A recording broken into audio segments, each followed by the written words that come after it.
Okay. Hopefully I should be able to read this without any interruptions. Chapter 14.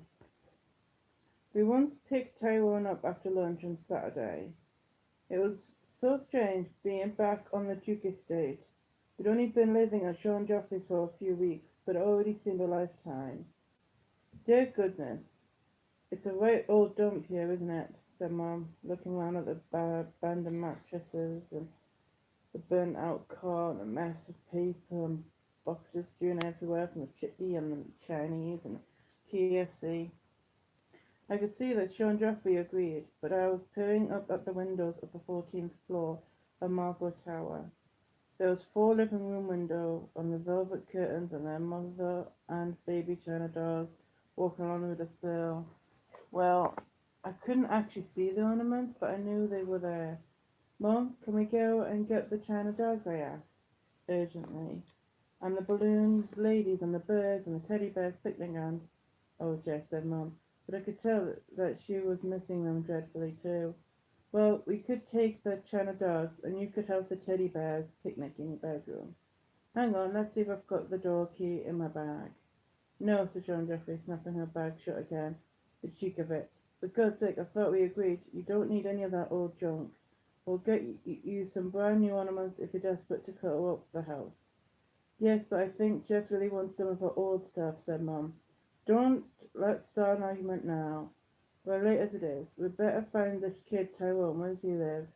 I thought I'd somehow have summoned up the courage to go into Derbyshire Tower and walk along the balcony and knock on the door and face the scary Mum. But Tyrone was waiting for us downstairs. There you are, he yelled, charging up to the car. I've been waiting ages. I was sure you weren't coming, but I didn't think you'd really come for me, Sean Joffrey. Come east, Sean. Hop in, son, he said. Tyrone got in the back of the car with me. Sean Joffrey just called me son, he mouthed. And it didn't seem like such a big deal to me. I'd have absolutely hated it if Sean Joffrey had called me daughter, but Tyrone was over the moon. When we got into the house, he was over the stairs as well. We took rugs through. I saw he tried to scrub his ancient trainers clean. He went into the glass extension and circled the swimming pool in awe, but shook his head determinedly when Sean Joffrey invited him to try it out. I ain't got no swimming gear, he said. I'll fix you up. I've got some shorts that will do you. Tyrone still shook his head. Can't you swim, Tyrone? I asked. Course I can. Right to the end and back. Easy peasy. Don't even mind going out my depth, he boasted, but he'd gone red. I bet you're more of a football guy, said Sean Joffrey. Fancy a kickabout? We'll let the ladies have a little splash in the pool while us guys have fun. Decided I might like him a little bit after all. He was great with Tyrone, running around and teaching him all kinds of tricks. Tyrone's face got redder and redder. He looked as if he was going to explode with happiness. He's a funny kid, but he's quite sweet really, said Mum. Though if he ever knocks you over again, I'll still wring his neck. I hope Tyrone's mom won't wring my neck if I accidentally knock him over again, I said. I bet she's nowhere near as fierce as Sean's mom. It's a huge relief that he's not really in touch with her anymore, though he bought her a fantastic house when he first started earning big time. She'll probably have to be invited to the wedding. She'll probably throw stones instead of confetti, said Mum. I edged up to her. Are you really and truly getting married? I asked. What do you think this is all about? Mum held out her left hand and wiggled her fingers so the diamond sparkled in the sunlight. Couldn't you just say engaged? I asked. If you don't marry, then we won't be stuck with Sean Geography forever and ever, until death do you part. I want to be stuck with him, Jess, said Mum. But you often have rows, I said. I often have rows with everyone, even you. Yes, but we only started having rows when you hooked up with Sean Geography, I pointed out. Yes, because you're so bloomin' difficult with him, said Mum. Like you keep calling him Sean Geography all the time. Calvin does too, I said. Yes, but he certainly says it in a hero worshipping sort of way. You certainly don't. Mum gently tweaked my nose. Look, you'll like the wedding, I promise. I fancy having the ceremony in a castle. What do you think? Then you could have a very princess kind of bridesmaid's dress, but not pink. I said. Ava wants the bridesmaid's dresses to be blue. Yes, but Ava isn't going to be a bridesmaid, so it's what you want that counts, says Mum. Well, you know what I want. No one at all, I said. We're going round in circles here. You're the most obstinate, obstinate kid I've ever known. And I wonder who I take after. Shut up, Miss Lippy, said Mum, putting her mouth over my mouth. No, you shouldn't, I said, putting my hand over her mouth. We start wrestling. We were only mucking about, playing at fighting, but Alfie took it seriously. He rushed over, barking anxiously, trying to protect me. Sean Dudley came running over too. What are you two doing? He said, trying to pull us apart. Stop it, we're just having a bit of fun, said Mum. What? Women, he said, turning to everyone. Yeah, women, Tyrone echoed happily. Can we go and play in a footy for a bit, Sean Dudley? Of course we can, he said, but Alfie had got so worked up he wanted to play too, and kept trying to catch the ball, though his mouth was much too small. So we had tea instead. Rosaline had baked a lemon meringue pie this time, and Mum made her fairy cakes again. Fairy cakes, Helen said doubtfully. But when he saw that Mum had iced each one with a football, he thought they were seriously cool, and ate two, and two big slices of Rosaline's pie. Then he asked for yet another slice plus a third fairy cake. Don't you make yourself sick now, Tyrone, said Rosalind wearily. I could scuff a whole pie and it still won't make me sick, said Tyrone. He looked at me. Do you get pies and cakes like this for tea every day? I'd give anything in the whole world to swap places like you with you, even though you're a girl. That made me feel ashamed. I was forever bleating about my life, but everyone else thought I was the luckiest girl alive, except Cam. Then we had taken Tyrone home and were driving back. I asked Mum if Cam could come to tea next. I miss her so. We haven't seen her for ages, and she hasn't really had a proper visit. She had to share it with Granny Carly, I said. Mum blew through her bottom lip, remembering. Yes, I'd love her to come, she says, though I get the feeling she doesn't really like it at Sean's. She's probably jealous, said Sean Joffrey smugly. Didn't you say she lives in this scruffy little house with a lot of mad teenage girls? Cam's not the type of woman to be jealous, and I was a mad teenage girl once, said Mum, giving him a dig in the ribs. You're still mad now, babe, he said. Tell you what, why don't you go and get off castle hunting for the weekend? Wedding next weekend.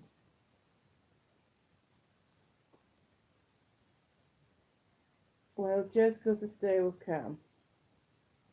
Oh yes, I says. Don't you want to come and check out the castles too, Jess? Mum asked, disappointed.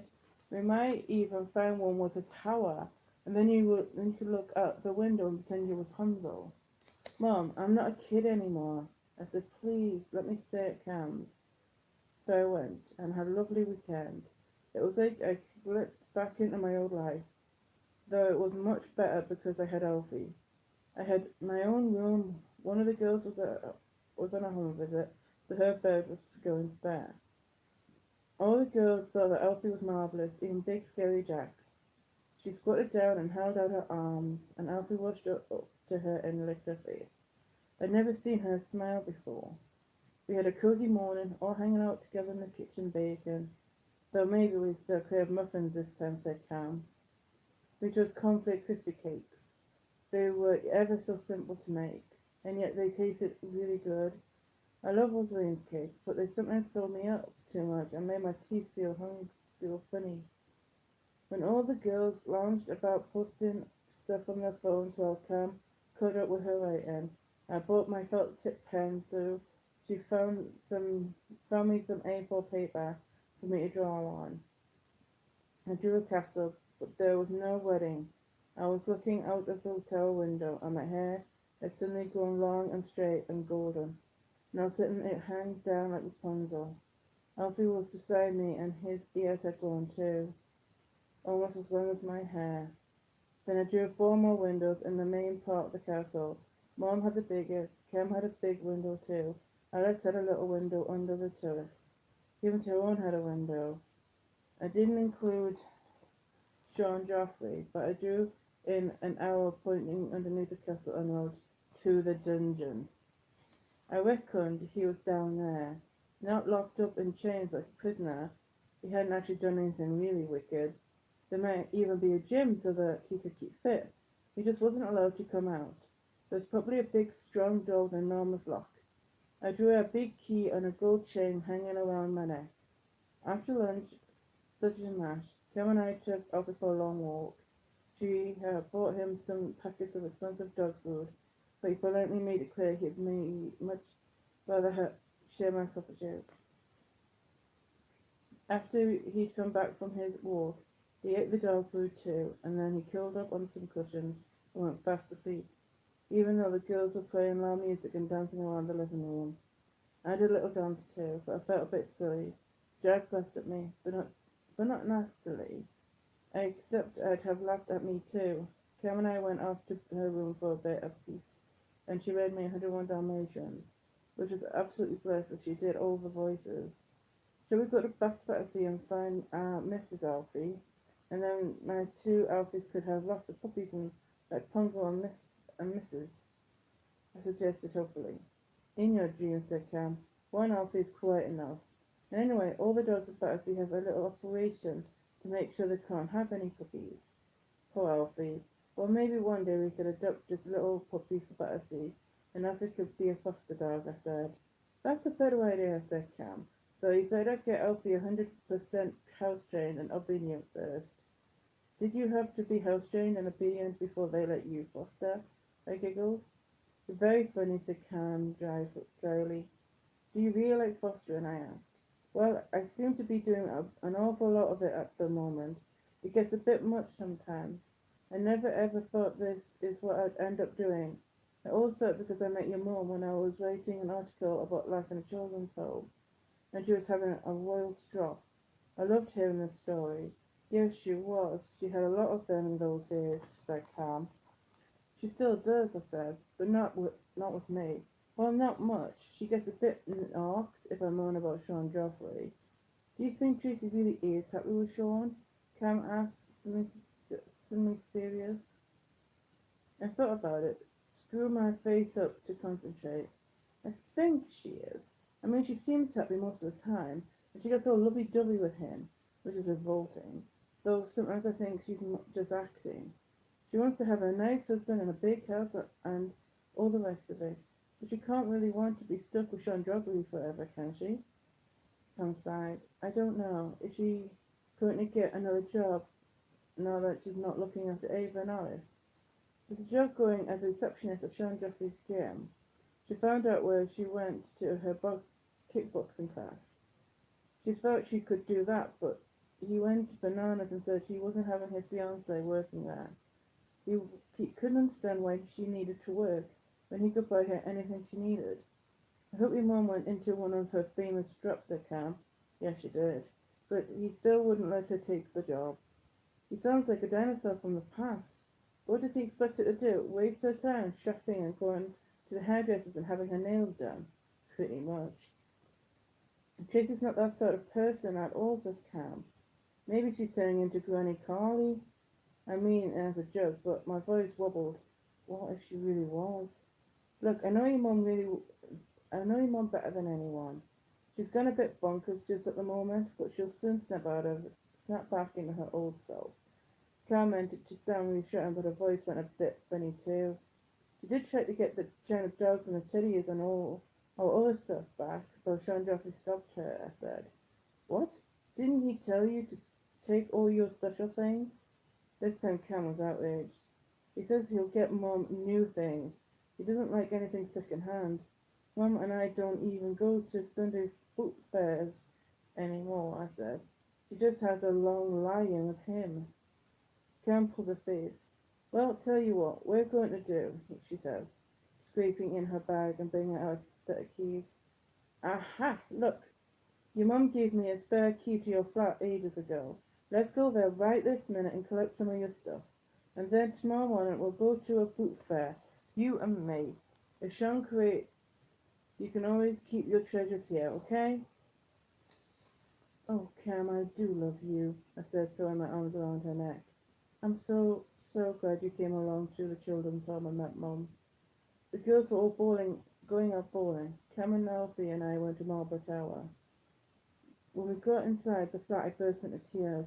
It seemed to have shrunk, and I saw that the sofa was a bit shaggy and the curtains uneven, the damp patch on the wall much bigger. But it was still home.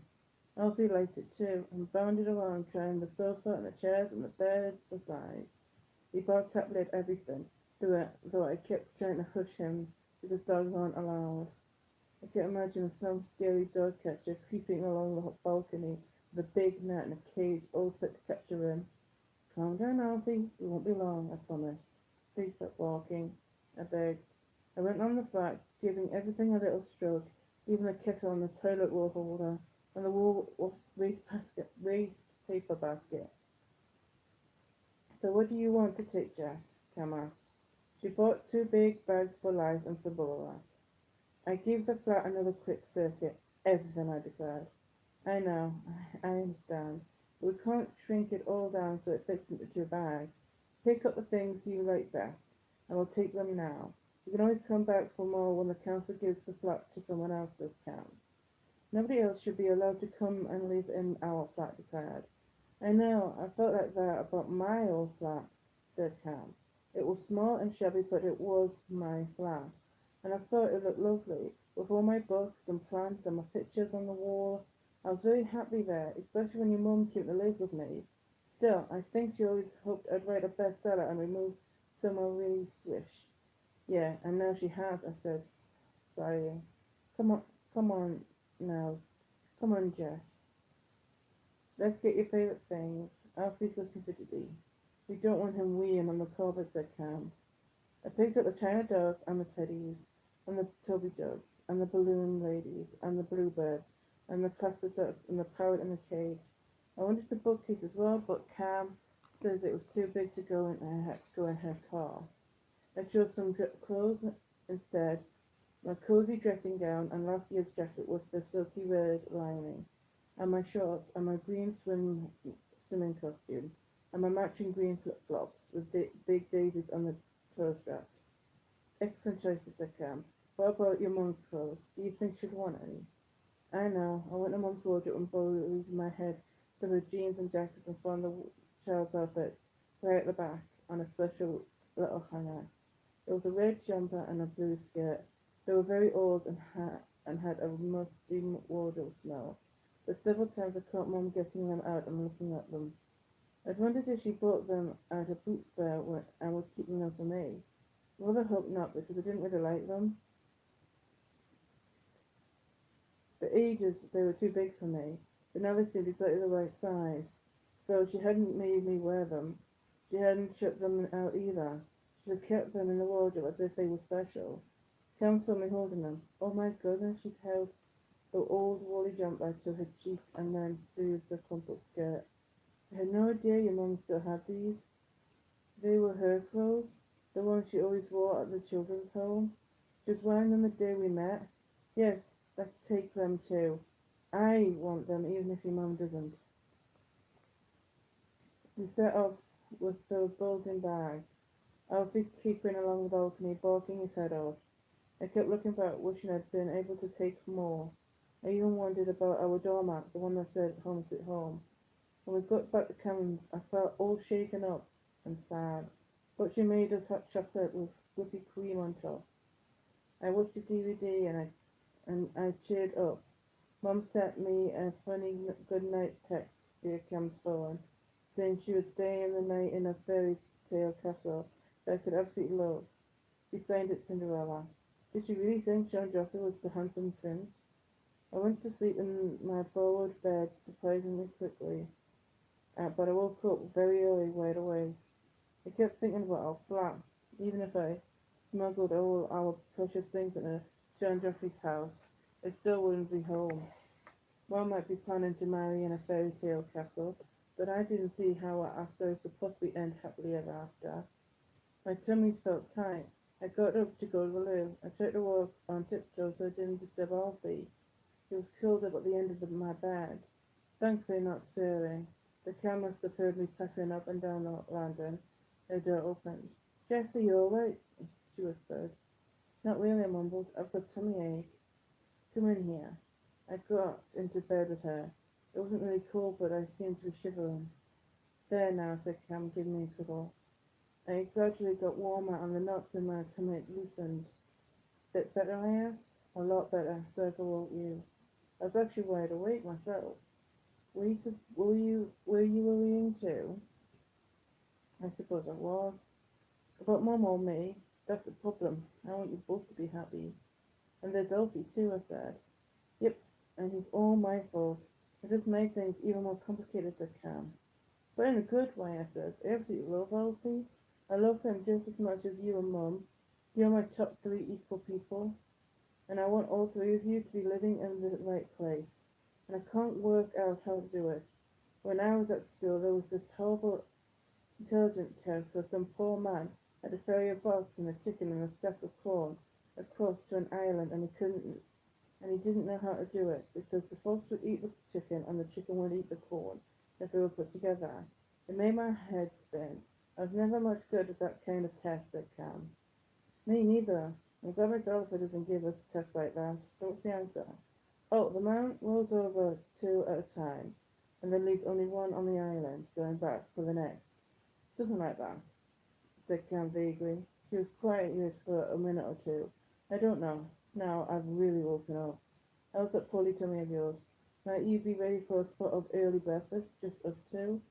It seemed like a good idea. We crept downstairs and had a bowl of cornflakes each. Jax came creeping down too, wearing big pajamas with a teddy bear pattern. She looked a lot less scary in them. "Come and have some breakfast, Jax," said Cam. Jax had two bowls of cornflakes and a banana and a huge jam sandwich. "This is proper breakfast, or is it just an early snack?" she asked. "Whatever," Cam stretched. "You know what I sometimes do on Sunday mornings when the girls are still asleep? I go for a swim. Do you fancy that, Jess?" "Are you swimming just St. Jeffrey's pool?" "No, down the leisure centre. It's always opens early, even on a Sunday." "Let's do it. You've got your costume with you? What about you, Jax? Do you like it?" "No thanks, I'm going back to bed," she said, yawning. "Will you keep an eye on Alfie for us? He'll probably need a wee soon," Cam asked. "If I'm not," said Jax, but she grinned. He's a cute dog. I worried about leaving Alfie all the same, but Cam reassured me. "Jax is great," she said as we set off for the leisure centre. "As great as in a great big girl," I said. "Well, she's that. She can be a bit gruff at times, but she's utterly reliable. She's good at looking after people. She's got a lot of little brothers and sisters who sometimes come on a family visit, and they all adore her," says Cam. I still wasn't quite convinced, and couldn't help worrying when we were getting changed in the leisure centre. "Alfie's still in my head," I complained through the typical wall. "I keep worrying that he's woken up and is desperately trying to find me. I think I'm going to have to go back for him." "You have to leave him sometimes," said Cam. "You said he was fine with Trev." "Yes, but that was just a one-off. What about when you go to school?" "I can leave him with Mum then," I said. "Well, what are you going to do if you and your Mum have a day out shopping? Dogs aren't allowed in shopping centres." "Not going to happen. Mum hates that kind of shopping. And anyway, if we do have to go somewhere stupid where dogs are not allowed, then I'll leave Alfie with you, not Jax. Suppose it's a day when I have a meeting with a social worker. I've got to take one of the girls for a medical appointment. I I'd leave him with Jax then," said Cam. "Have you got your swimming cozy on yet?" "I've just taken it off to go back to your place." "Well, put it on again. I know you're worried about Elfie, but you have to learn to put up with it. It's what happens when you love someone. You worry about them," said Cam. "Do you worry about me?" "Of course I do, you jam pot. And your mum, and all my girls. Even the ones who've grown up and gone their own way. Mum thinks you're mad looking after so many girls," I said, stepping back into my costume. It was more worrying looking after your mum when she was little than all my current girls squashed together," said Cam. "Only better not to hear that. Come on, let's hold hands and jump in together." As soon as I was in the water, I found that Alfie thoughts had shrunk to a little worried face emoji in my head, and I could enjoy myself after all. There weren't too many people in the pool, so we could swim up and down to get warm. Then we had a rest floating on our backs. We played around doing handstands in the shallow end, and then we swam underwater. I pretended I was a dolphin and Cam laughed. That's exactly what your mother used to do when we went swimming together, she said. She still does it now, I told her. She's actually better at it than me. Cam knew several of the swimmers. They all said hello to me as well. Who's this little mite then? Is she your granddaughter? One old man asked, putting his goggles on his forehead to have a good peer at me. Yes, she is, said Cam. This is my Jess. She sounded so proud of me. Next, we did a few lengths of freestyle. Cam got a bit out of puff, so we leaned against the side of the shallow end while I did some more lengths, and then swam back to her. She was chatting to a lady about her age wearing a black swimming hat. There was something strangely familiar about her pale face and her smile. She had little pink marks on her nose, as if she normally wore glasses. Mary, this is my Jess, said Cam, putting her arm around me. Jess, this is Mary. She's given Sunday morning swimming a whirl. Hello, Jess. I knew that voice. We're friends already, aren't we? I nodded uncertainly, still not quite able to place her. I couldn't see her very clearly without my glasses. I didn't think I met any Marys, so how did I know her? She laughed. Don't tell me you've forgotten who I am. We met up 5 days. We met up 5 days a week. Oh my goodness, you're Miss Oliver! Cam, this is Miss Oliver, my teacher. It was so surprising to see her in the swimming pool, with a hat covering up her blonde hair. Well, what a lovely coincidence, said Cam. So you're Tracy Beaker's mother, said Miss Oliver. Well, I was her foster mother, and we're certainly a family now. So I suppose you've met Tracy at parents' evenings. Yes, I've met her, said Miss Oliver. She's unforgettable. Miss Oliver says Mums has anger issues, I said. Miss Oliver went as red as poi. That was very rude of me, she said apologetically. But accurate, said Cam, grinning. Oh dear, I hope Tracy didn't have a royal strop. She was just concerned about Jess. She thought she'd been bullied by one of the boys, said Miss Oliver quickly. She's a very caring mother. Yes, she is, Cam and I said in unison. And of course, the circumstances have now changed considerably, Miss Oliver added. Yes, worse luck, I said. You're starting to shiver, Jess. Why don't you do another couple of lengths to warm up? You're such a good swimmer, said Miss Oliver. So I swam off, and Cam and Miss Oliver went on nattering. I think it was about me. Then we all got out of the pool and showered. I couldn't help peeping at Miss Oliver in her black swimsuit, though I knew it was very rude of me. You don't often get a chance to see a teacher with hardly any clothes on. It was surprising to see Miss Oliver with her clothes on too, because she was wearing jeans and a jumper, and she didn't look a bit like a teacher anymore. Cam and Miss Oliver were acting like they were all friends. They suggested they go and have coffee in the cafe. I wanted to get back to Alfie, but I had to go too. I don't have coffee. I had a strawberry milkshake, my favorite. It's always your mum's favorite too, said Cam. Still is, I said. I concentrated on my milkshake, and then I played around with the dregs at the bottom of the glass, sucking them into my straw and then blowing them out again. Normally, both Cam and Miss Oliver would have told me off, but they were too busy talking to each other. They weren't chatting about me now. They were talking about the badminton sessions at the Ledge Centre, and then about Miss Oliver's Rambling Club, then some history series on television, and then they got onto some box sets they'd both been watching, and then their favourite books. I grew more and more anxious about Alfie. It was getting too much for me. I'm sorry to interrupt, Cam, but please can we go soon? Alfie's bound to be awake now, and maybe Jax won't remember that he needs to be taken out for his wee. I gasped. Yes, okay, sorry. I stopped dribbling into my milkshake for bolting. You better get going, Mary, said Cam. Maybe see you next Sunday, said Miss Oliver, and I'll see you tomorrow, Jess.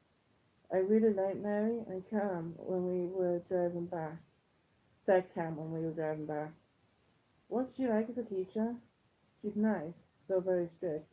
You can't mess around in her class, even Tyrone does, and he's told, just as he's told, I said.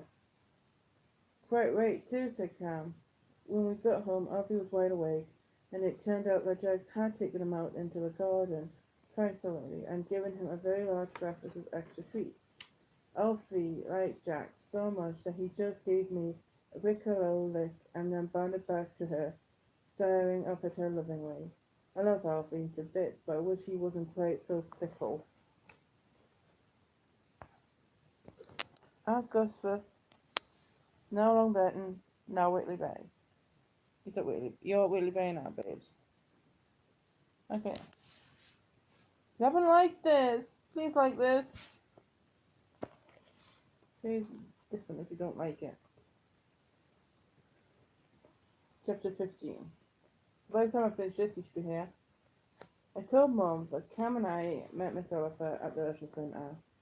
She pulled a face, poor you. She never really liked my teachers. She didn't get on with any of her teachers when she was young. She especially disliked the one called Mrs. Vomit vaguely, though surely that can't have been her real name. I think Mum has teacher issues. I've always liked my teachers. I like Miss Oliver even more now.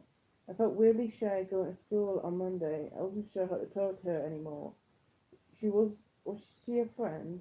But Miss Oliver greeted me in her usual cool, calm way, making it perfectly plain that at school she had to be treated like a teacher.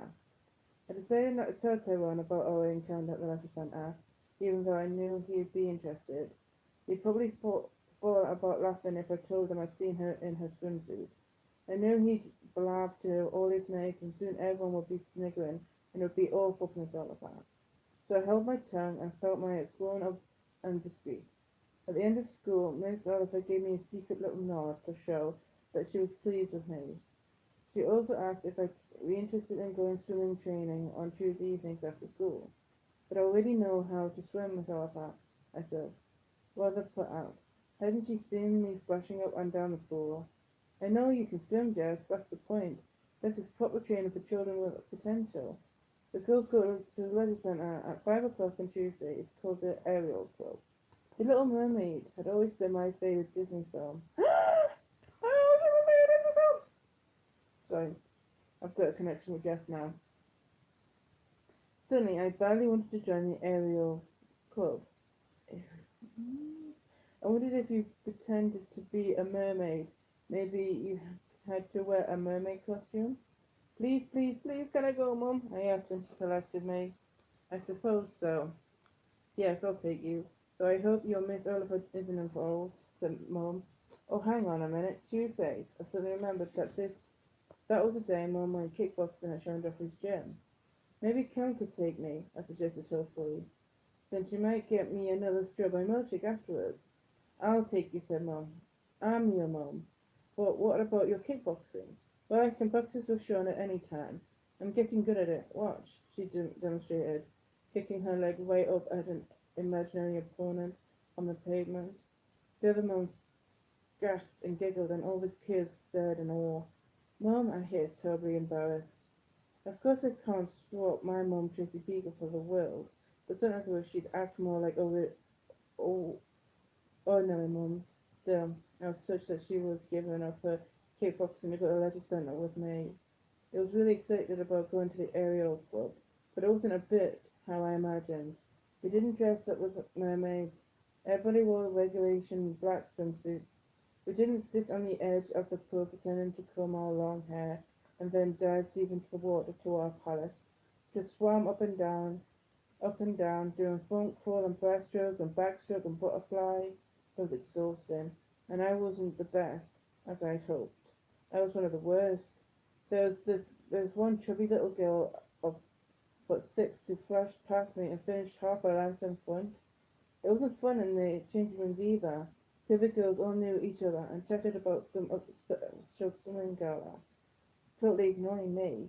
Stevie, the swimming instructor, came striding past in her tracksuit and gave me a Sean Joffrey type wink. How are you doing, kid? She asked. Don't worry, you'll soon catch up. I can see you've got potential. If you train really hard, by the end of the year, you might make the B team. I was used to being top of at most things at school. I can't help feeling humiliated. Did you like it? Mum asked when I went to the viewing balcony to find her. Not much, I muttered. Maybe you'll find something else to do. Just you and me, she says.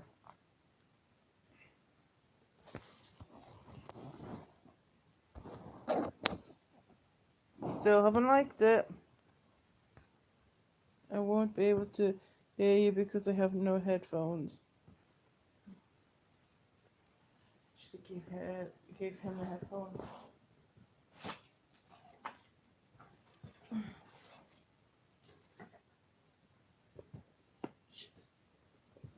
Oh fuck. Oh well. My legs.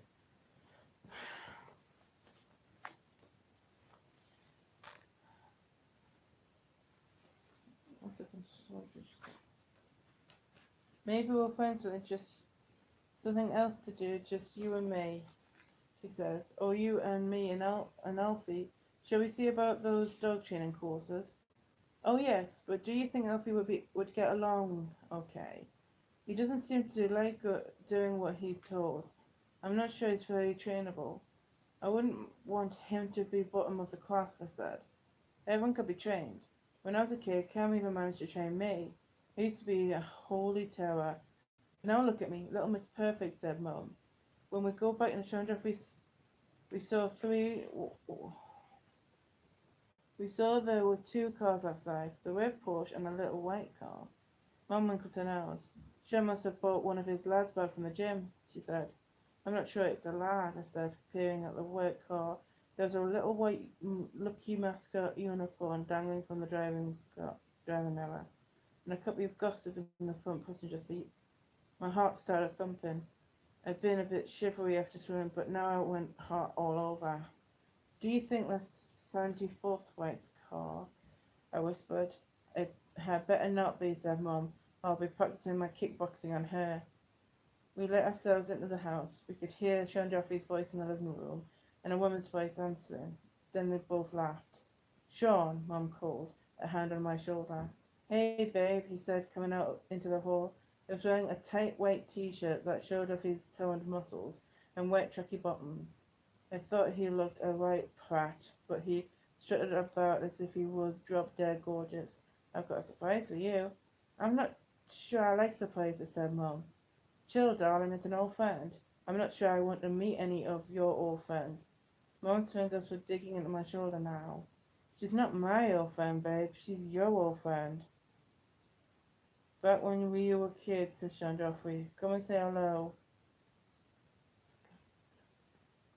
Mum walked into the living room and, still holding on to me, a woman in silky black top, very tight jeans, and black high heels was sitting back of the sofa.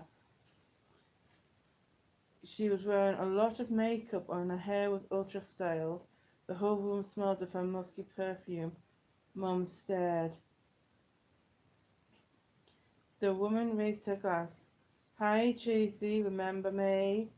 Justine Littlewood! I knew it! I knew it! It's Justine! The name made the back of my neck prickle.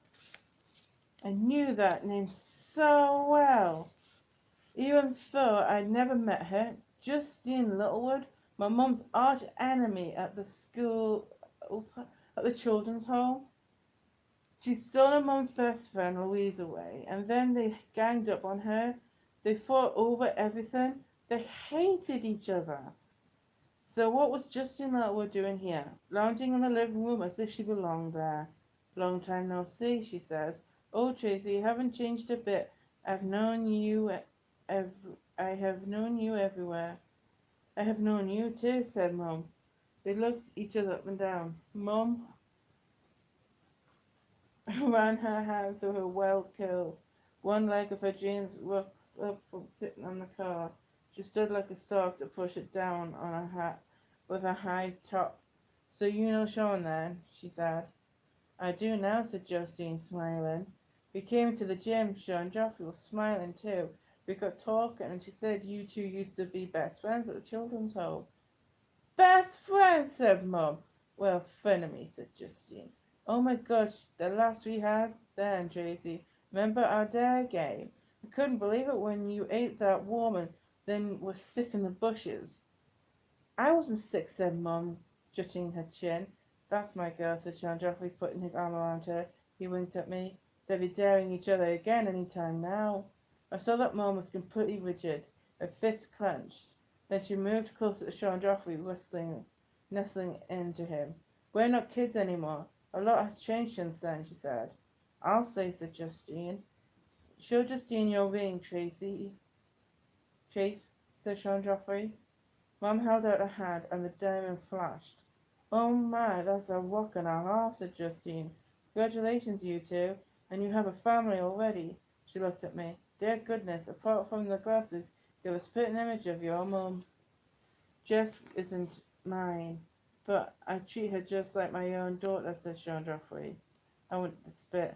"And of course, Tracy and I want our own kids too," he went on. That thought made the saliva actually rush into my mouth. He poured Mum a glass of wine and me an apple juice. We were still standing there as if we were the guests. I've asked Justine to stay for supper, said Sean Joffrey. "I thought you two would like to catch up on old times." "Don't look so worried, Tracy. I'll do the cooking.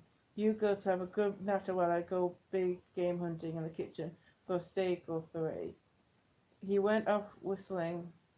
Mum sat down on the sofa opposite Justine. I sat close beside her. "This is so spooky," said Justine, crossing her legs. "Big Tracy and little Tracy." "So how come you just happened to wander into Sean's gym?" asked Mum, gulping her drink. "You don't look ready to do a stint on the training treadmill in those shoes." "I've got my gym kit in the car," said Justine. "But you're right, of course, Tracy.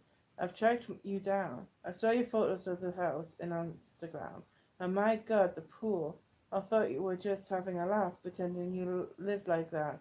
And then I saw a photo in the Fun Day Out column in Gossip. You were at Chessington World of Adventures. You and Sean and little Tracy here. My name's Jess," I told her. "And you were hanging on Sean Joffrey's arm," said Justine, ignoring me. "My God, Tracy Beaker, you've done all right for yourself, haven't you?"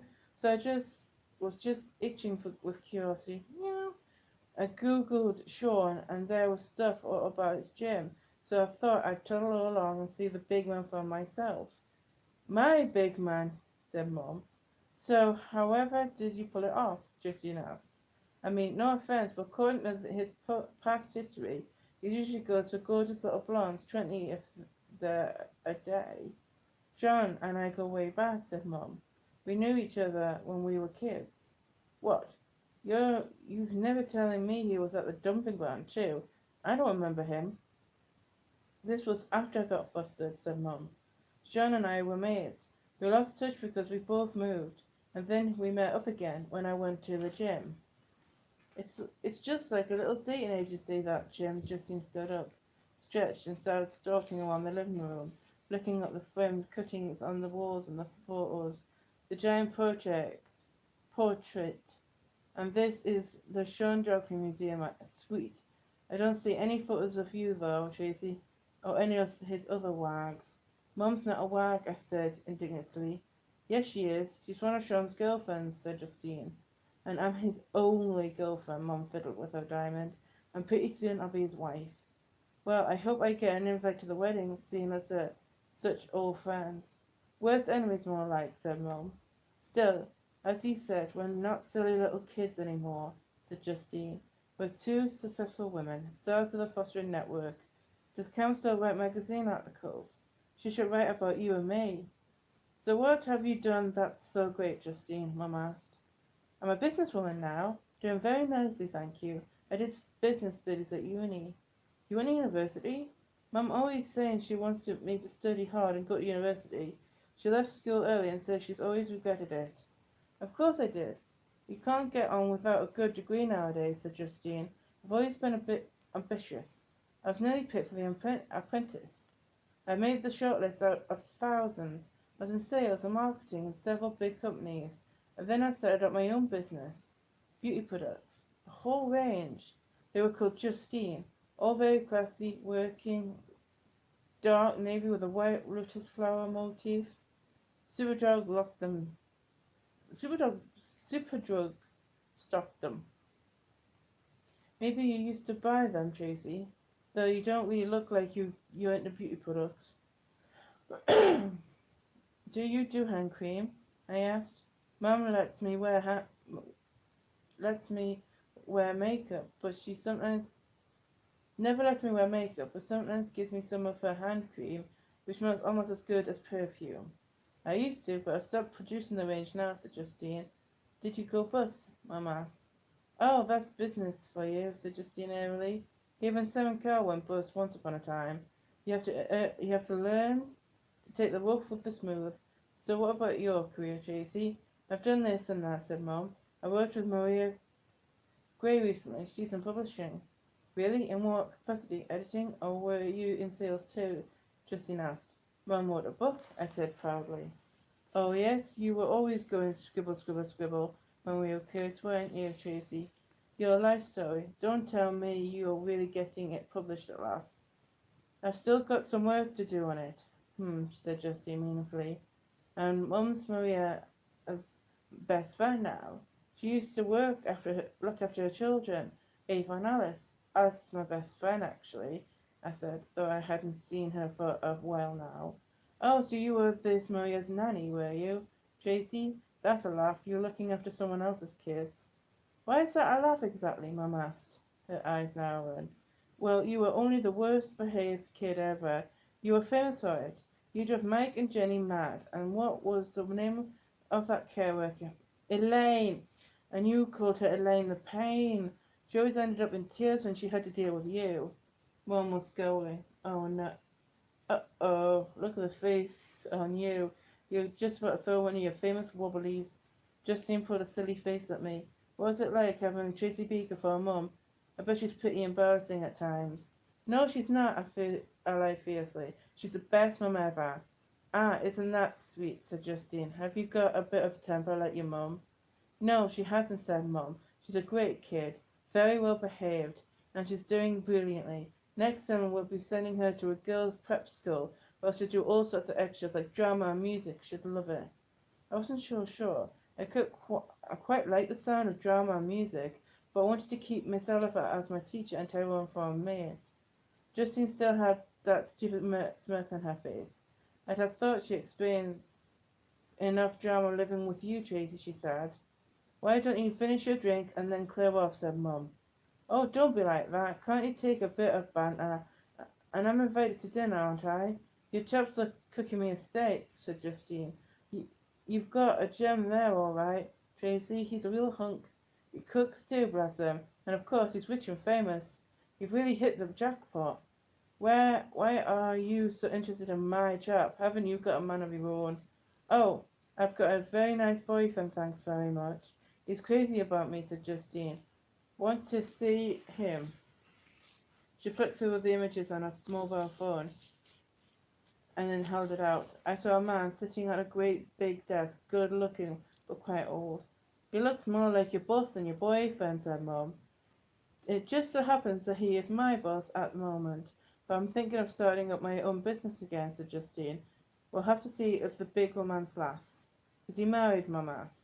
Well, technically, I was married before, actually, hundreds of years ago, in a long white dress sewn with crystals, walking down the aisle on my dad's arm.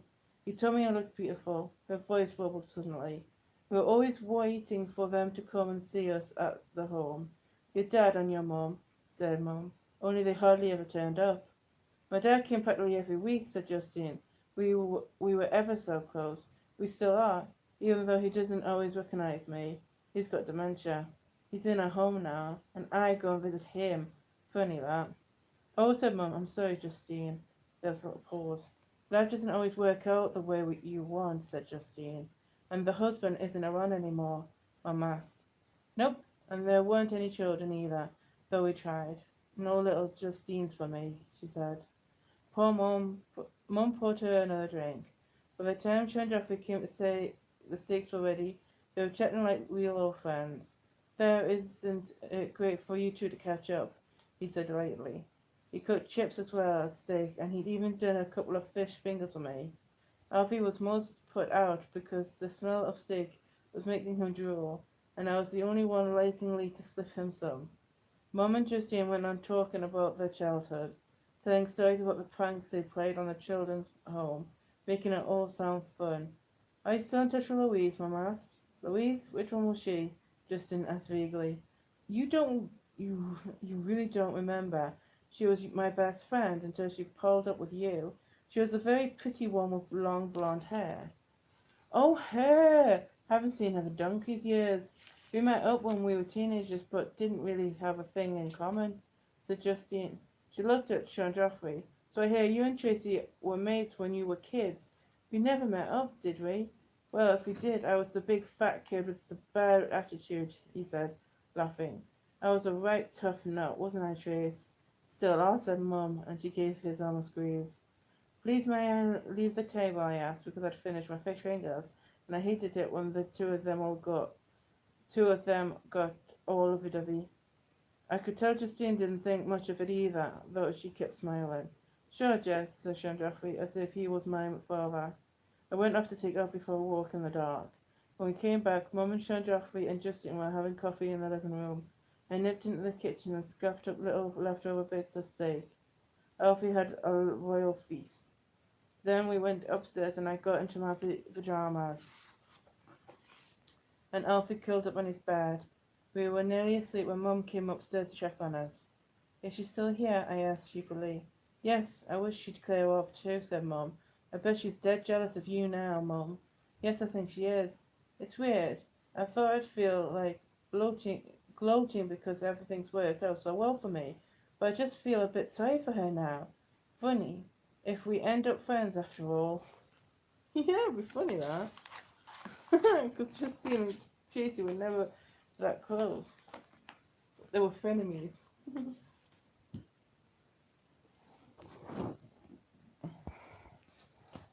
Yeah, you've liked it.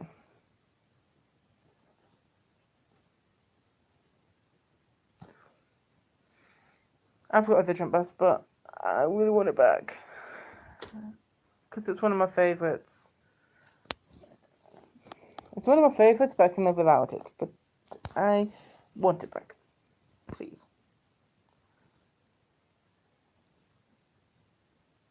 Still waiting for bus. Are you still waiting for the bus, babes? Are you still waiting? Because I can read another chapter while you're waiting for the bus. Are you still waiting for the bus? Okay. Just so I can keep you company, I'll basically continue reading until I hear you knock on my door. Do you want to do that? Do you want me to continue reading until I hear you knock on the door?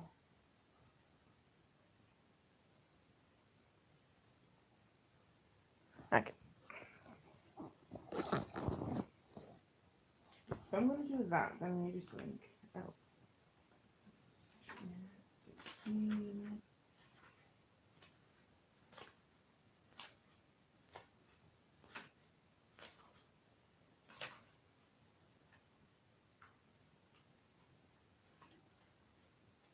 That's 17.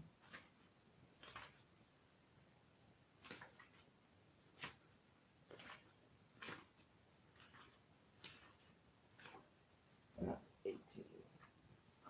I don't even know how many chapters this book has, but we'll soon find out. Sean Joffrey thought that Mum would be thrilled to be reunited with Justine, so he sat at breakfast the next day. No, she says, but he seemed to be getting on so well last night, he said. Sean, we really, really, really have nothing in common, apart from the fact that we both once lived in the same children's home. Mum rolled her eyes. Okay, no need to snap at me, he said. I thought she was a nice girl anyway, and it's clear she wants to be friends with you, Trace. No, I think she maybe wants to be friends with you, Sean, said Mum. Do you think she likes me then? He asked, preening. Yep, clearly another paid-up member of the Sean Joffrey fan club. Rosaline chuckled as she stirred the scrambled egg and cut strips of smoked salmon. How are you ladies ganging up on me? Sean Joffrey asked, draining his murky green juice. He was on a health kick now. Here, I wish you'd try this, Tracy. It's absolutely brimming with vitamins. It'll do you good too, Jax. Put some roses in your cheeks. It looks like witch's wee-wee, I murmured. Mum laughed. Yes, it does. You should encourage her, said John Joffrey. She's cheeky enough as it is. My mum would have knocked my block if it'd come out with stuff like that. You button your lip, young Jess, and stop that winching dog making such a stupid noise. He shouldn't be even allowed in the kitchen. Alfie was butting his head against Rosalind's legs, whimpering hopefully. He discovered that smoked salmon was the most heavenly treat in the world. Quit nagging her, Sean, said Mum. I don't see why Alfie can't be in here with us. He's part of the family. Rosalind dished up our breakfast and gave Alfie a big strip of salmon, even salmon when Sean Jeffrey wasn't looking. What are your plans for today, babe? He ruffled Mum's hair. How about going to the hair salon, eh? No thanks, said Mum, jerking her head away. What's the matter with my hair anyway? Nothing. I like your curly mop. I just wondered if you might like it more, he suggested vaguely with his hand. You know, styled? I'm not that sort of woman, said Mum. I don't want to waste my day sitting in a hairdresser's. It would give you something to do. I thought you were bored. I'm bored because I'm used to rushing around working. I'm going to get a job, Sean, whether you like it or not. You don't need to do some crappy job, he said, especially not looking after someone else's kids. Look, tell you what, why don't you work for yourself? Start up your own business, like Justine. Yeah, that's a great idea. She could give you some tips. I thought her business had gone bust, said Mum. She's got new ideas now, hasn't she? Why don't you have her think about it, Trace? Said Sean Joffrey, getting up from the table and checking his watch. Okay, I'll think about it. Do I want to start my own beauty product business? Now let me see. It could be called Tracy, with a dinky little deadly nightshade moft. Do I think it a good idea? Probably not. Okay, no need to take the mick. It doesn't have to be a beauty product. What about some kind of sporty thing? Sean Joffrey peered at the green dregs in his glass.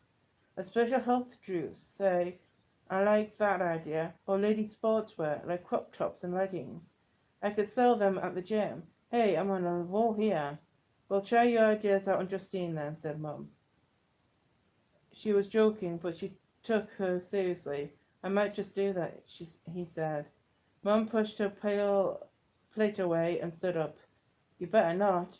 Ooh, Sean Joffrey said in a pantomime squeal. Don't say you're just a teeny bit jealous of her.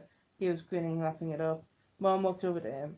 She only comes up to his chest, but he took a step backwards. You have anything more to do with Justine and I walk, she said, in a calm but deadly voice. Then she swept out of the kitchen. There was a little silence. She's only joking, said John Joffrey. I think she means it, Mr. Sean, said Rosaline. I know she means it, I said. She knows which side her bread's buttered, he muttered. No one bosses me around and tells me what to do like that. Not even my Trace. I glared at him. She's not yours, I assured. She's called Tracy, not Trace. I ran out of the room too, with Elfie following behind. Mum was putting on her jacket in the hall. Come on, or you'll be late for school, she said. She was trying to sound casual, but her voice was higher than usual, and her face was very red. Are you going to lose your temper, Mum? I asked tenderly. No. But you mean it about Justine Littlewood? Yep. She didn't say anything else all the way to school. She drew up near the gate, where parents aren't supposed to park. Myself, I was walking across the playground. She looked up and saw us. I thought she'd come charging over and tell us off, but she just shook her head slightly, then waved and smiled. Wave back, Mum, I said. She's not just my teacher now, she's Cam's friend. There's no accounting for taste, Mum muttered, but she waved apologetically and mouthed sorry about parking in the wrong place. Jump out quick, Jess. Are you going to be all right, Mum? I asked anxiously. Of course I am, she said. I wasn't too sure, but the bell went and I had to go into school. I hoped Elfie would be as good as gold. It wasn't a great time for him to chew a cushion or make a puddle on the rug. Tyrone got on my nerves all day. He was still going on about his Monday session at Sean Joffrey's gym, and it was just And he was not just over the moon, he was somersaulting over the entire Milky Way. It was Sean Joffrey this, Sean Joffrey that. And at lunchtime, he kept demonstrating for me all the things Sean Joffrey had showed him in his training session. By the end of the day, he dropped the Joffrey pot and was calling him my mate Sean. Mum was still in a weird mood when she came to pick me up. Are you okay, Mum? I asked, giving Alfie a cuddle. He seemed a bit subdued too. Of course I am, she said. So what did you make of Justine, Jess? I hated her, I said. That's my girl. Mum was quite a bit, and then said, but she's attractive, isn't she? In an oblivious kind of way. I wrinkled my nose. I was wondering, do you think I should start wearing high heels? They're dead uncomfortable, but they make me look taller. I think they look stupid, I said, though I couldn't wait until I was old enough to wear them myself. I sometimes walked around the bedroom on tippy toes pretending. Yes, I suppose, but you know Collie always nagging at me to stop wearing jeans. Do you think she's right? I suppose I always look a bit of a scruff. Mum, have you gone nuts? Do you want to look like Granny Carly? No, said Mum, but she still wasn't finished. She glanced at herself in the driving mirror and then tried tucking her hair behind her ears. It sprang out again immediately. I can't do anything with it, she groaned. We like curly hair, I says, although that was a total fib too. I suppose I could get it straightened, said Mum, but then you wouldn't look like you. That's true. And you're Tracy Beaker, I said. Yes, I'm the only Tracy Beaker in the world, and you're the only Jess Beaker. Very unique, Mum declared, cheering up. She put her foot down on the accelerator and we swooped off in our pink Cadillac.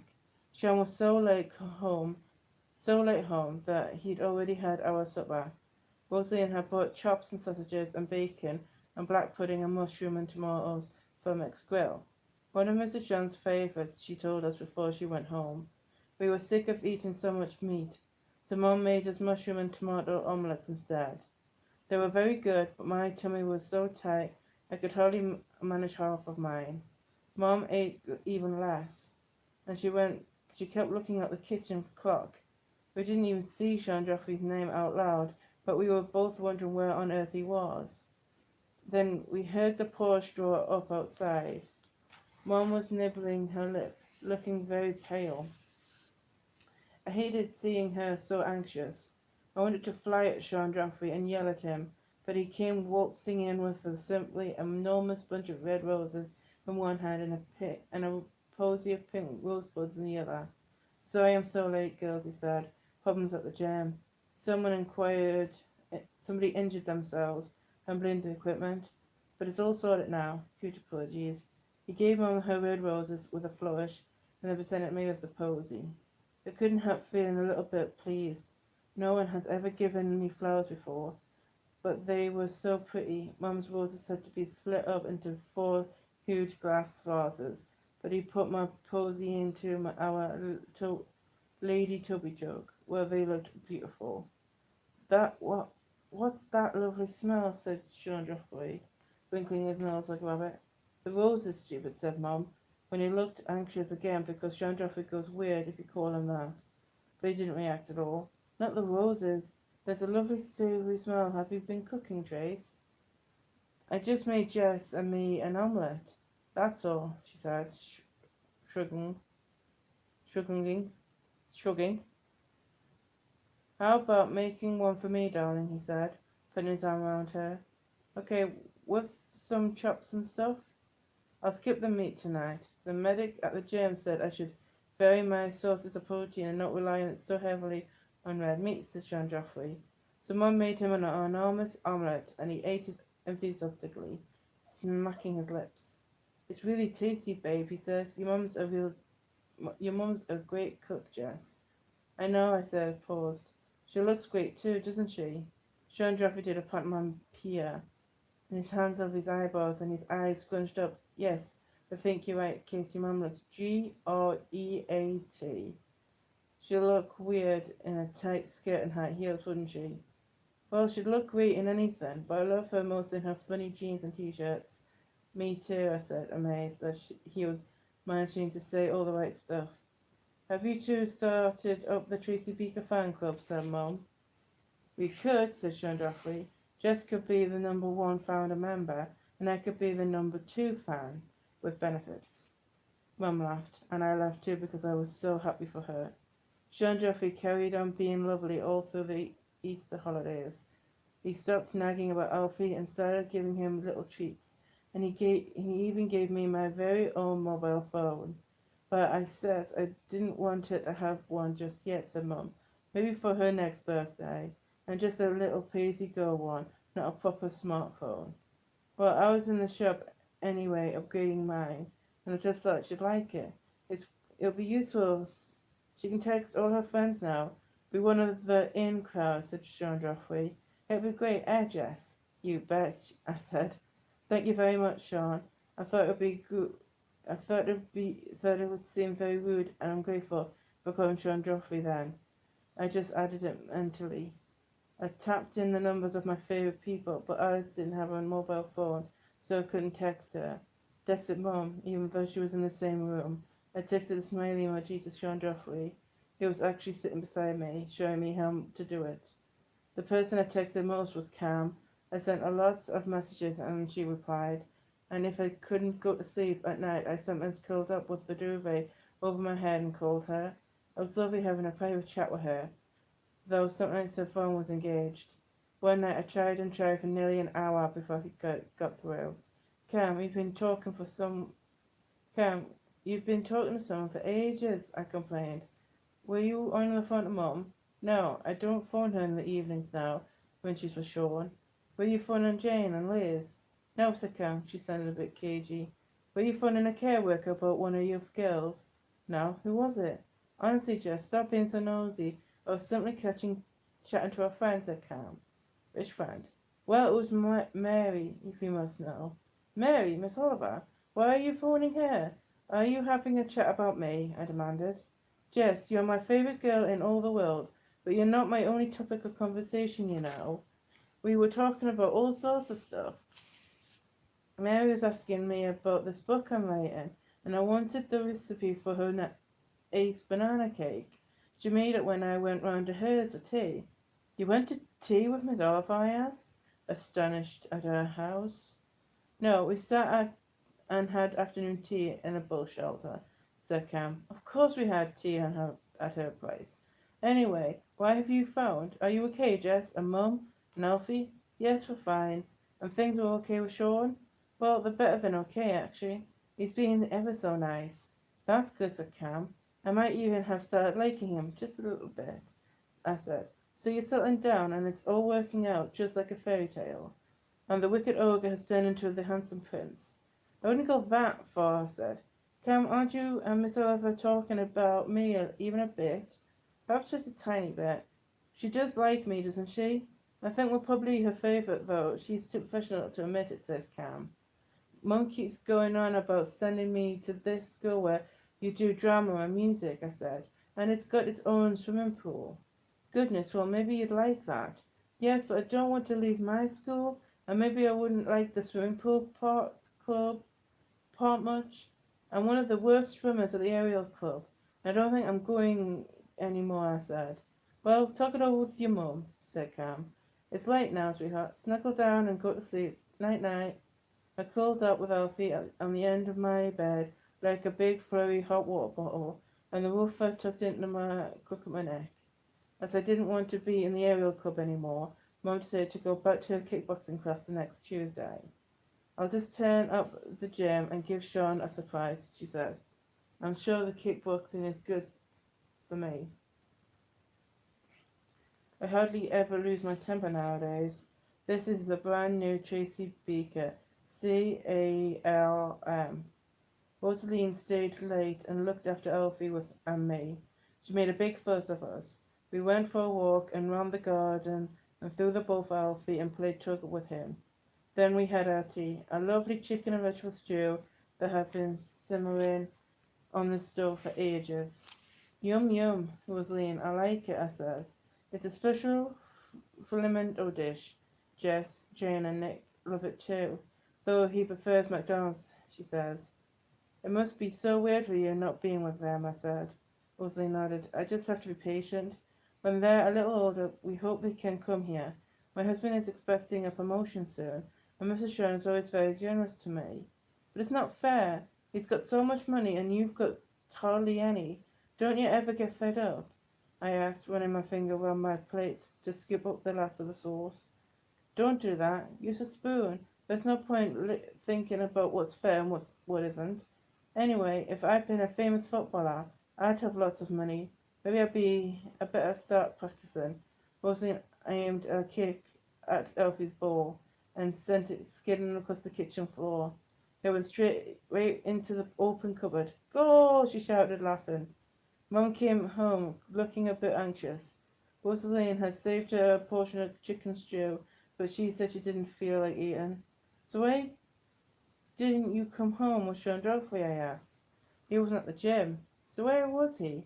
I, how do I know? Said Mum. He's not answering his mobile either. She didn't sound very calm now. It looked like it looked like there was going to be a huge row. A very, very, very big row. Where on earth have you been? Mum demanded when Sean Joffrey came home at 8:30. And don't tell me you were down the gym, because I know for a fact that you weren't. Sorry, babe, he says, bending down and giving her curls a kiss, though Mum jerked away angrily. I wasn't at the gym. I was checking out another gym up west. It looks like it's going to be up for sale soon, and I'm considering buying it.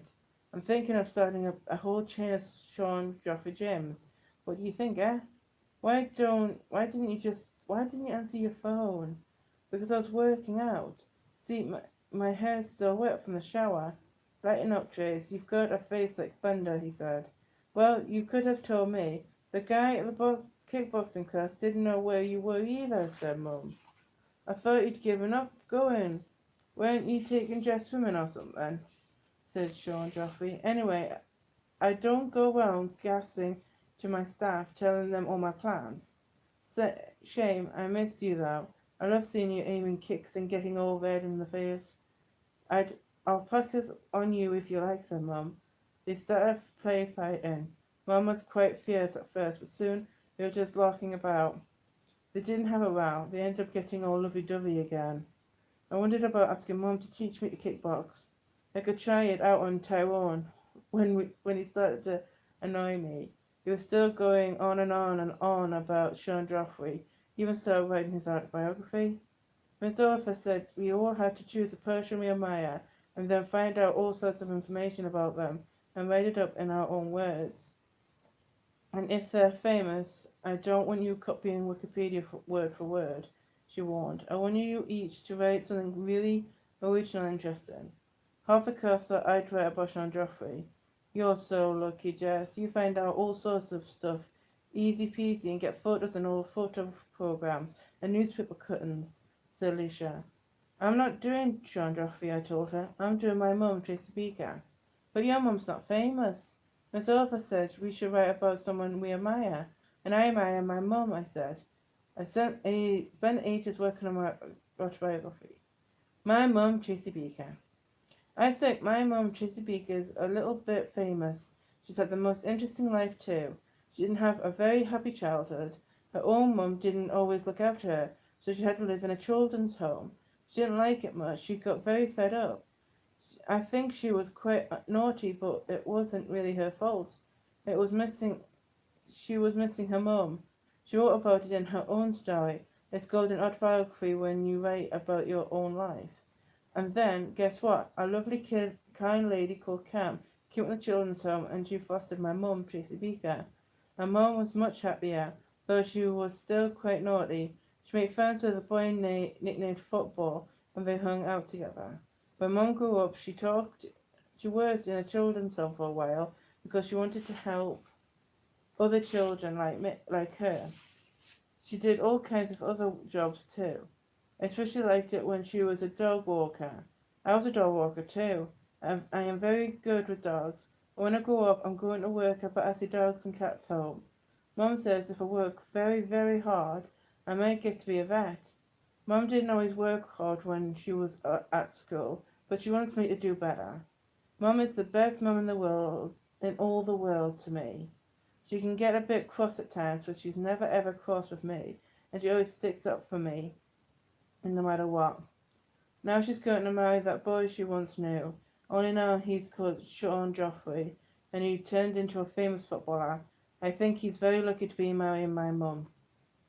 I drew lots of pictures of mum and me in our Marlborough Tower flat, and I'm going round a boot fair and walking Alfie and riding in our pit Cadillac. I was one of the first to hand the work in to Miss Oliver. She read it immediately while I was still standing at her desk. Well done, Jess, she says, when she got to the end. It's a lovely piece of work, and I like all the drawings too. Did you see I mentioned your friend Cam? I asked. Yes, I did, said Miss Oliver, smilingly. I admire her too. I'll do a biography for her if we have to do another one, I said. I like writing biographies of people. Tyrone was finding writing a biography of Sean Joffrey hard work. We'd filled one side of paper, but it was just a load of maths results he'd copied out. He added stars for each goal Sean Joffrey had scored. It looks rather like the sky at night, said Miss Oliver, glancing at it. I can see you've put a lot of effort into this, Tyrone, but I'd like you to do some writing too. At least a couple of pages to tell me Sean Joffrey the person. Imagine what it feels like to be Sean Joffrey. Tyrone rolled his eyes. It must feel terrific, miss. Well, that's a start. So Tyrone wrote that down. Then he got stuck. I didn't know what else to put, he said. I remember what Alicia had said about using football programs and newspaper cuttings. Shall I see if I can find something at Sean Joffrey's for you, Tyrone? Newspaper cuttings and stuff. He's got all sorts in his study. I'll have a peep. Oh, wow, would you? That would be magic, he said. When we got back from school, Sean Joffrey was already there. How's my girls? He asked. I'm a boy, he added, squatting down, making a big fuss of Alfie. You're in a good mood, said Mum. I'm always in a good mood when you're around, Jace, said Sean Joffrey. I thought I'd come home early and take us all out for a meal tonight. What do you fancy, Italian, Sigourney, big plate of spaghetti bole, or French mazzolone, steak fries and coupe de plonk? He put on dreadful silly accents to make your mum laugh. How about Italian? I fancy a curry, she says. Then I will whisk you off to the Taj Mahal Menisip. I'll nip out for a run first, so the calories won't stick. Coming with me, Trace? As if, said Mum. I'll have a cup of tea with Rosalind before she goes home. I wondered about asking Sean Joffrey for an old football program, and I couldn't know or two if he was in such a good mood. But he was so weird about all his football stuff. He didn't just have it framed on the walls in the living room. The study was like a Sean Joffrey shrine. I wasn't allowed in there. He didn't even let Rosalie in the dust. He did it once a week with a special feather duster and polished all his trophies. I thought he'd probably say no, good mood or not. I decided not to risk asking. I'll just borrow some little token and hope he'll never notice. I knew I'd be in serious trouble if he caught me in his precious study, but he wouldn't be back for his room for ages. It wasn't just a jog around the garden. He changed into a vest and silly little shorts and set off for a proper run to the local park. He'd be gone for an hour or more. So I crept into the study and tiptoed around, keeping a careful eye on Alfie, who had followed me in. He padded softly as if he knew we had to be stealthy, and around the room there were framed newspaper cuttings and magazine articles, along with football shirts in glass cases and all kinds of silver trophies. I obviously couldn't sneak them away, but there were heaps more stuff filed away in cabinets and in the drawers of the big desk. Sean Joffrey wouldn't miss a couple of little souvenirs. My heart was beating fast even so. Was it a crime if you took something from your own home? I knew it probably was, and it all clearly meant so much to Sean Joffrey. I didn't like him much, but now that I was in his study, I found I didn't want to steal from him, even just a piece of newspaper. Maybe I'd better wait to ask and risk him saying no, I thought. Perhaps he'd not mind too much. After all, he liked Tyrone. He liked the idea of being picked for Miss Oliver's biography project, and Tyrone could return everything afterwards. I stood there, dithering, wondering what to do. Alfie got a bit bored and snuck his nose into the open desk drawers, snorting through the papers himself. Alfie, don't! You'll crumple them, I said, panicking. I bent down, pushed him away, and took out all the things he had wumbled, hoping I could smooth them out. Underneath, at the bottom of the drawer, I saw a phone. It was like my new one, but a different colour. Was it another present for someone? I wondered, but it was already out of its box.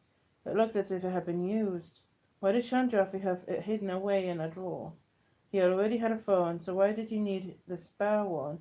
I picked it up, puzzled. I touched the screen and stared at the screensaver. His other phone had a photo of Mum. This one just had a deep blue sky scene. I touched the screen again and asked for a password. I wonder what Sean Jeffries was. I chose mine carefully. It was 170830. My birthday on the 17th of January, Mum's is on the 8th of May, and Cam's is on the 30th of October. Birthdays are very important in our family. It makes the number easy for me to remember. I wonder when Sean Joffrey's birthday was. Or had he chosen some other number combination? What was important to him? I looked up at a framed newspaper cutting with the headline, Premiership Shorn. There was a big photo of him leaping into the air in triumph. Tyrone had told me all about his match. According to him, it was legendary.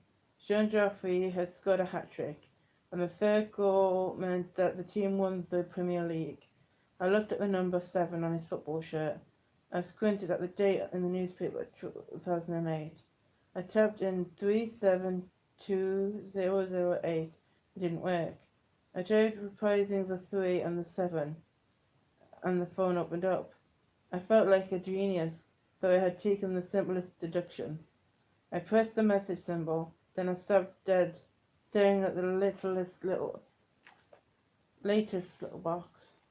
Hi, big guy. It's great doing business with you, lol. You're the best, better than the best. Love you more, your big LJ, kiss, kiss, kiss. My hand started shaking. I scrolled upwards. I saw Sean Joffrey's last message. You're one hot babe, my J. Can't wait to see you. Your S. Kiss, kiss, kiss. They were texting several times every day. Some of the stuff they said made me feel sick. It was obvious what was going on. She never used her full name, but she had sent photos. I stared at her triumphant smile. It was Justine Littlewood. Jess, Mum came bursting into the study. I've been looking for you everywhere. What on earth are you doing? You know you're not allowed in here. What are all those programs doing crumpled on the floor? Alfie, leave. Jess, how could you? Sean will go nuts if he finds out. Come and help clear it all up. Don't just stand there texting like a moron, she said fiercely. I stood there helpless, the words still dancing in front of me. It's not my phone, Mum, I mumbled. What's the matter? Why are you looking so worried? I don't know what to do. If I show Mum those texts, they'll see for herself what Sean Jeffrey was really like, but it would destroy her. Whose phone is it? She asked. I shook my head helplessly.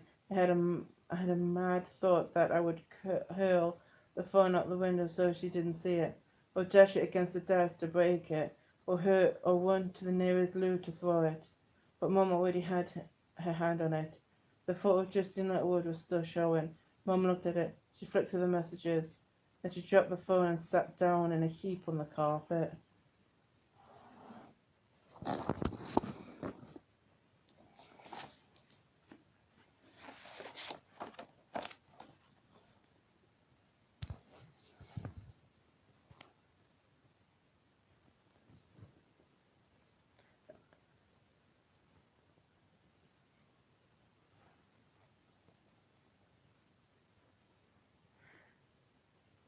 I just saw one man with shorts. Can't quite hear you. If you couldn't to the toilet. Just can't quite hear anything. My volume is on as a maximum. There we go. I forgot to press play. Oh, my shoulder. It's my left shoulder. It's because of the bag. Is your bag hurting your shoulder, babes? Is that what it is? Is it the bag? It's the bag hurting your shoulder. It's your bag hurting your shoulder, babes. Babe. Oh, he's gone.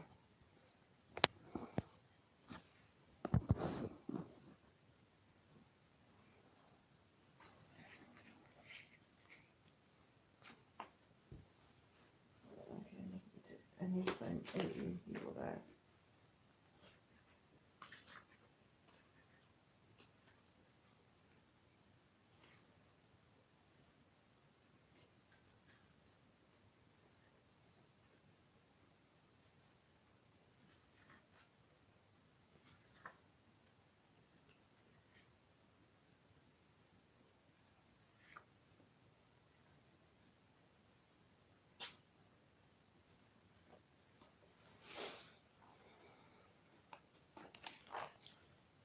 Chapter 17. Mum. Oh, Mum, I'm sorry. I says, I wish. I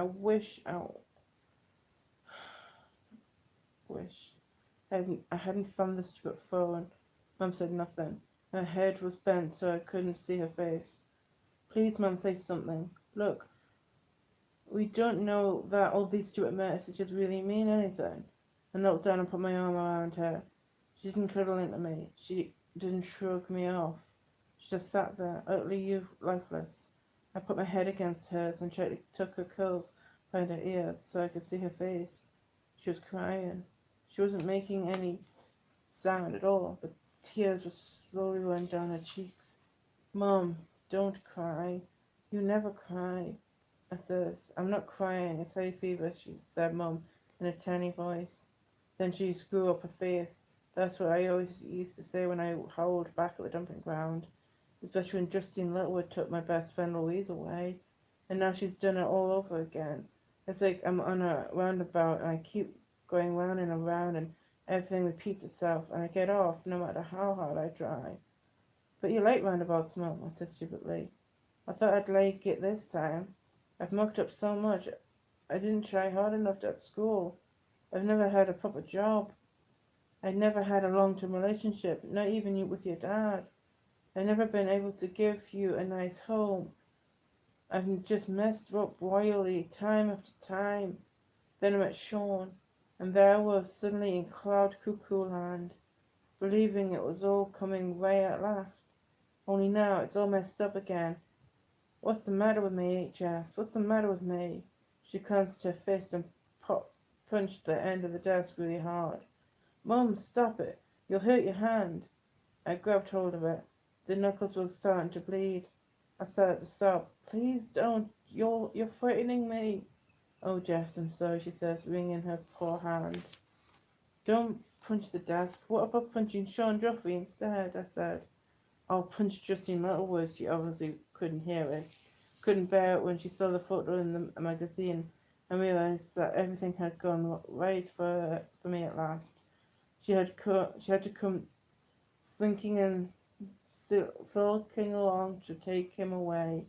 But he hasn't gone, Mum. He's still here with you, and he's bought you a great big diamond engagement ring, and he's going to marry you in a fairy tale castle. I said. No, he's not, said Mum. I'm leaving. But what will we do? We'll go back to Marlborough Tower, thank goodness, because I hasn't really got it yet. But what about Alfie? I said desperately. Oh God, Alfie, said Mum.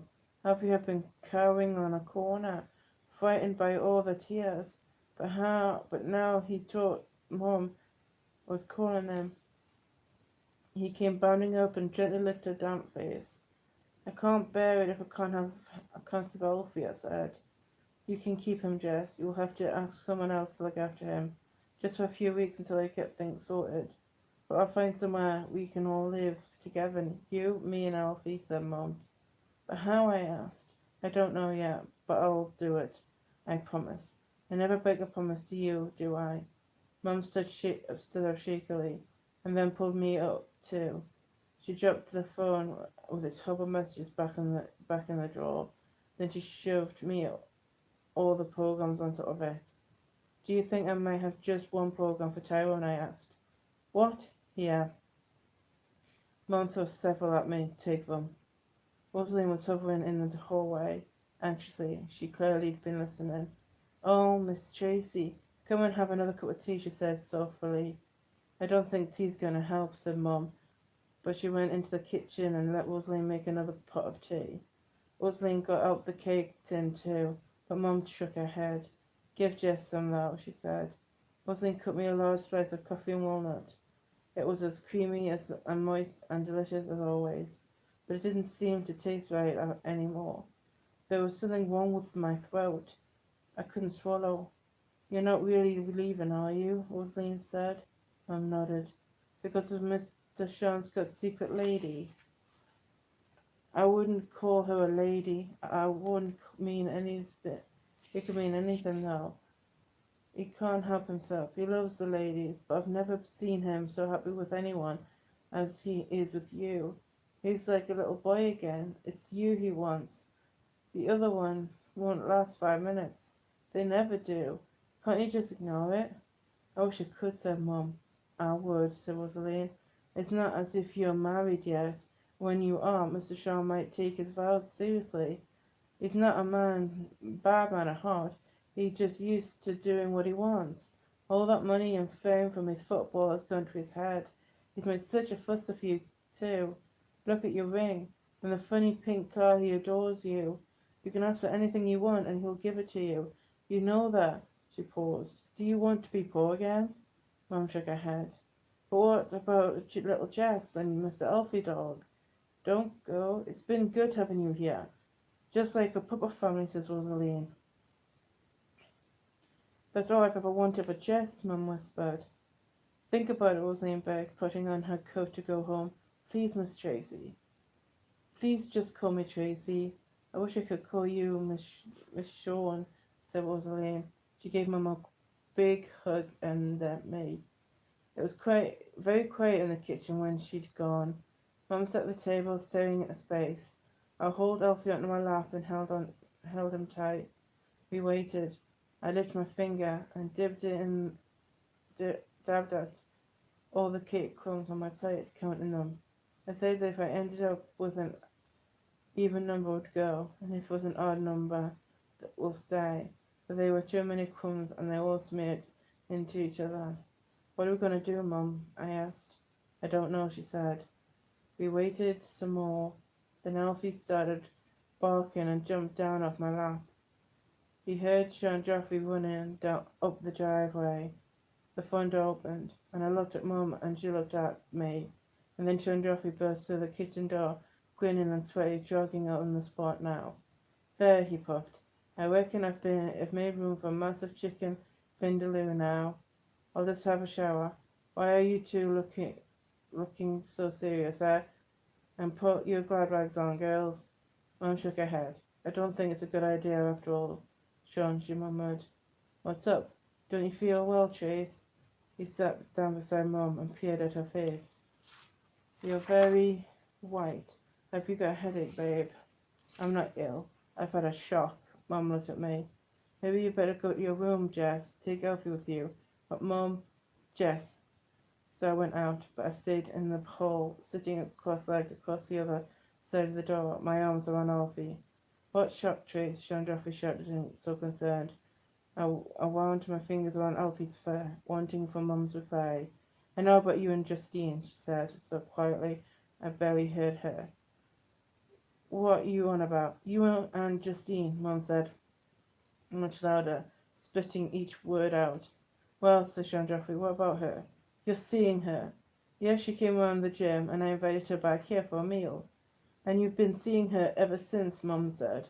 "No, I haven't. You're getting your knickers in a twist for nothing." "I know you were a bit jealous of her that night, and there's no need to torture yourself imagining things, babe. I only have eyes for you, you know that." "The liar," I whispered in Alfie's ear. Mum called him something much worse. "Then don't you dare take that tone with me. I know you've seen her." "You're so insecure, Trace. Remember you thought I was still seeing Sandy? You're probably seeing her, too. But this isn't about her, it's about Justine Littlewood. What the hell makes you think I'm jealous of her?" "Well, I don't know what she was like when she was kid, but you have to admit she was quite a looker now, and a clever little businesswoman too. Shame you can't stand her. I fancy a line of her health and beauty products for the gym, said Sean Joffrey. And you fancy her too, said Mum. Where do you go with these beady green eyes again? It's you I fancy, babe. Why can't you get it into that silly little noodle of yours? Because my beady eyes have read every disgusting message on that secret phone of yours. There was a tiny pause. I held Alfie so tightly and he whimpered. You've been fretting around in my study reading my phone, said Sean Joffrey. He sounded furious. How could you be so despicable? And how did you know my password anyway? I swallowed hard. Any fool can work it out, said Mom. And how dare you call me despicable? You've been seeing her ever since you brought her here. You have the cheek to act Mr. Nice Guy with Jess and me, and yet, now I found out, you make out it's somehow my fault? They went on and on, yelling at each other, while I hung on to Alfie, shivering. I hated it when they were all lovey-dovey together, but this was far worse. You're a liar and a cheat, Sean. I can't bear it. I'm leaving you, said Mum. Don't be stupid, Trace. We're getting married. No, we're not. Here. I knew that what Mum was doing. She was pulling that big diamond off her ring finger and giving it back to him. Tracy, Tracy, Tracy, don't be like this, babe, said Sean Joffrey, wheeling about.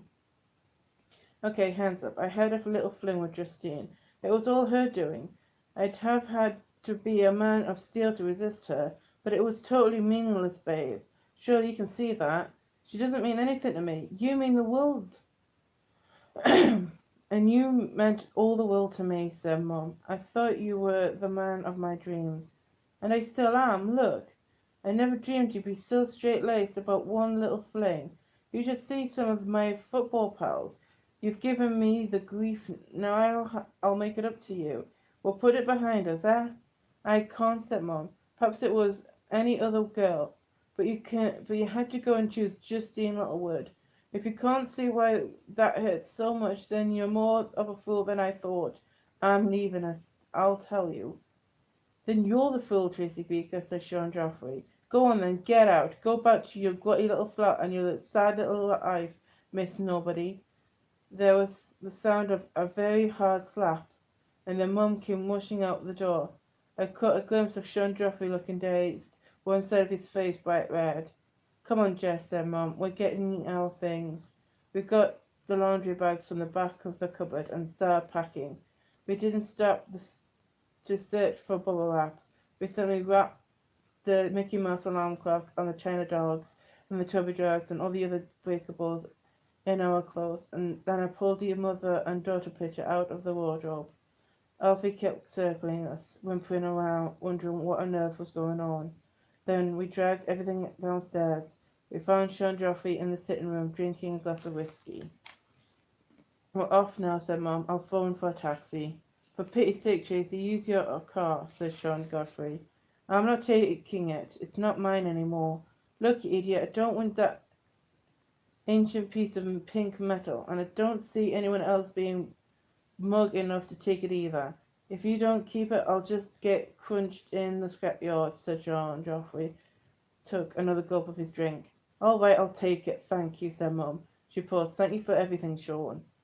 He didn't answer her, so we left. I didn't say goodbye to him, and I held Alfie on a tight lead, so he couldn't either. But as Mum started up the car, he came running out. Trace, stop this nonsense. I can't believe you're really going through with it, he shouted. I can't believe it either, said Mum, but I am. Well, don't think you can come crawling back in a couple of days when you come to your senses. You drive away now, that's it. Finished. Forever. No one turns their back on Sean Godfrey. And no one cheats on Tracy Beaker, especially when Justine Slimebag Littlewood, said Mum, putting her foot down on the accelerator. Good for you, Mum, I said as we drove off. I waited a few seconds. Where we're going? Home. But we'll smuggle Alfie in somehow. Even if someone reports us, it'll be a while before the council sends one of their snippy letters. And by the time we'll be gone, starting our new life, said Mum. Right, I says. I wish she would say that our new life was going to be. I felt like we'd jumped off a cliff Mom and Alfie and me, and we were frantically running through the thin air like cartoon characters, not sure where we're going to land. The Duke estate looked grimmer than ever. Someone had spray painted more tags all around the marble tower. There was another old stained mattress dumped on the asphalt, and the rubbish chutes were blocked, so wrecking plastic bags spilled their contents everywhere. Our old car was still in its place, but they sprayed tags on that too, and stolen all four wheels. Mum said a few very rude words about the kids who'd done it, and then looked at me. You didn't hear that, did you, Jess? Good job you kept that Cadillac, Mum, I said. I'm not leaving it I'm not leaving it here 5 minutes, said Mum. I'll take our stuff up, and you and Alfie stay here to guard the car. And then we'll go and park it somewhere safe and walk back, okay? Mum staggered off with the bags and disappeared into the lift. Lots of kids came up, gawping at the Cadillac. What sort of car's that then, Jess Beaker? It's a Barbie doll car. They all laughed. How dare you mock Mum's dream car? Get them, Alfie, I hissed. Alfie didn't understand. He stood up in his seat tail wagging, trying to lick them, desperate to make friends. Come to gloat over us, have you? Slumming it for 5 minutes before you go back to your posh mansion, eh? I was shocked at how horrid they were, and a little bit scared. Very scared, actually, especially when one of the big boys got out a knife. It was only a penknife, but it could still do a lot of harm. Shall I write your mum's name on it for her? He said, grinning. You make one scratch and I'll punch your teeth in, I said, as fierce as I could. That made them all laugh, because the boy was twice my size. I sat up as tall as I could and screwed my face up in a scowl, my fists clenched. Though I was actually very nearly wetting myself. Then I heard a curious "Hey, Jess," as it was Tyrone and his gang from Devonshire Tower come to see what was going on. Oh, Tyrone, I called, thrilled to see him. Even the biggest boy on our block was wary of Tyrone. They backed away uneasily, pretending they'd just remembered they had some place else to be. What you doing back here, then? Hey, Elfie boy. Good boy. That's right, lick at me all over. I could do with a little wash, said Tyrone, laughing. He stroked the shiny pink of the cat-like rug regretfully. What on earth was your mum thinking, choosing this old wreck? You gonna take me for a spin on it then, Jess? Haha, I said. Tell you what, I'll take you for one, he offered, jumping into the driver's seat. No, you can't drive for starters, I said. I know how, and any fool can steer. You won't go very fast. Just round the block. No one will know, he said. He sounded serious. I started to feel scared again. My mum might look over the balcony and see us, and she'd go mad. I said truthfully, enough. Well, maybe we'd better stay put, said Tyrone. Is Sean with her? Hey, guess what, Jess? He says I'm his lucky discovery. Truly, I get to stay at the club half an hour longer than the others, and he gives me special intensive training. He does. I'm not kidding. Isn't he fantastic? No, I said shortly. Yes, he is. No, he's not. He's a pig, I insisted. You better not let your mum hear you say that, especially as Sean's going to be your stepdad soon. No, he's not. Yes, he is. He told me he was getting married in his big castle place, see? He tells me all sorts of things. It's like we're mates, said Tyrone, beaming. Well, next time you see him, your mate Sean Joffrey will drop you a hint that it's not getting married in a big castle after all. Not to my mum, anyway, I said. So where are they getting married then? Tyrone asked. Are they going to have a beach wedding? They're not having any wedding. They're not together anymore. They split up, I said. What? Tyrone explained. And there was a little explosion of what's from a gang of boys surrounding the Cadillac. It's no big deal, I said. Mum's much better off without him. So he's dumped her. Tyrone looked appalled. I thought it was too good to last. I mean, he's Sean Joffrey and he's been out with TV stars and models. He could have anyone. I mean, your mum's okay, but it's not like she's special. Yes, she is. She's ever so special. John Guffey was bloomin' lucky to get her. Only she's gone off him now. She's dumped him, I declared. Never, said Tyrone. And all the gang, never, never, never, like a stupid chorus. Look, shut up, you lot, I said. Sean Joffrey's a big flash pig. and we're heaps better off without him. Tracy Beaker dumped Sean Joffrey. Has she gone crazy? Said Tyrone, screwing his finger to the side of his head to indicate loopiness. He must have dumped her. I bet he's got some other woman. He's still with flinch. He has, hasn't he? Okay, he's been seeing someone else who just happens to be my mum's worst enemy. Who's that then? I reckon she's got a lot to choose from, said Pyro, and they all sniggered. Just clear off the lot of you, I said, fighting back tears. Yes, Scram, said Tyrone, looking fierce. It does my head in the way you hang around me all the time. Go on, get lost. They backed away looking disgruntled. He just wants to be with his tatty little girlfriend, said one. They all made stupid kissing noises. Take no notice of them, Tyrone told me. I'm not your girlfriend, I says, as if. Tyrone looked at her. No need to be so huffy, especially as if I've been sticking up for you.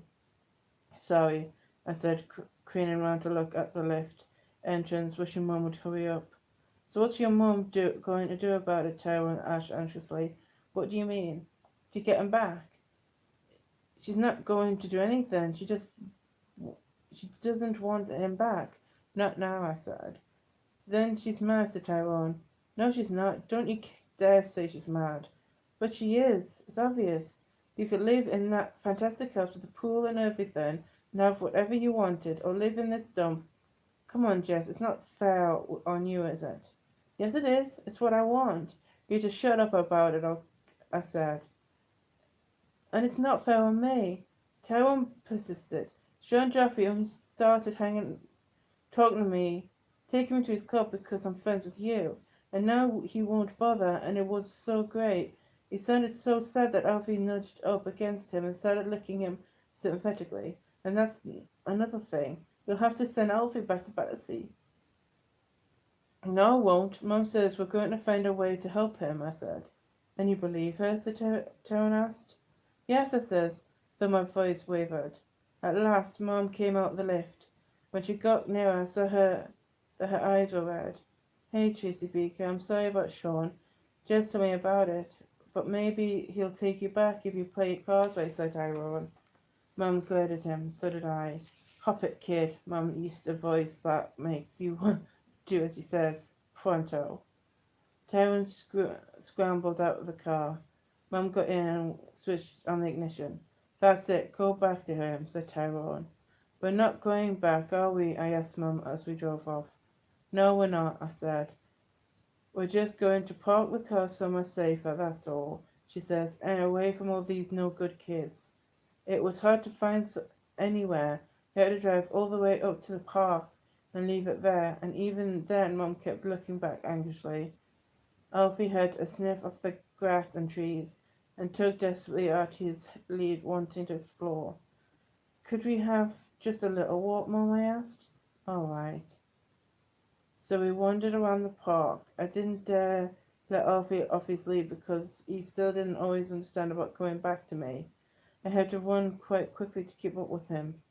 He zigzagged in and out of the trees and dived under bushes while Mum trudged along behind us. Are you okay, Mum? I asked stupidly. Not really, she says. She was crying again. I stood still.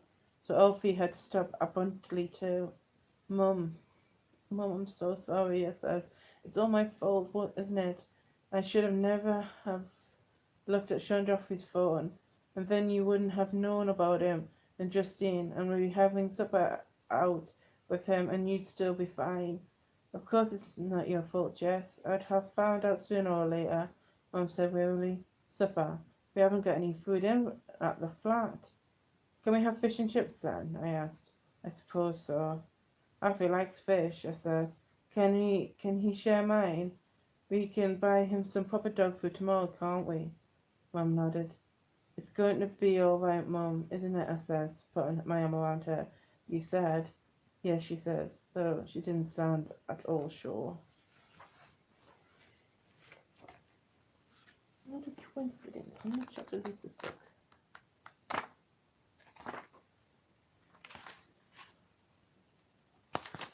I'm not reading that in chapter, I'm not reading. I just want to know what chapters. My chapters the cars.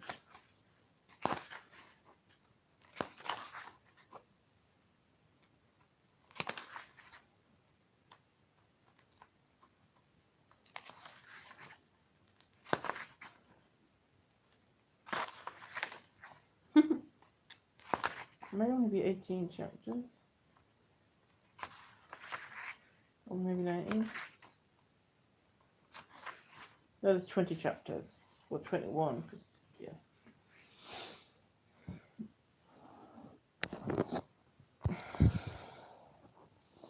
I'm going to go now, people. Because Kieran must have come offline.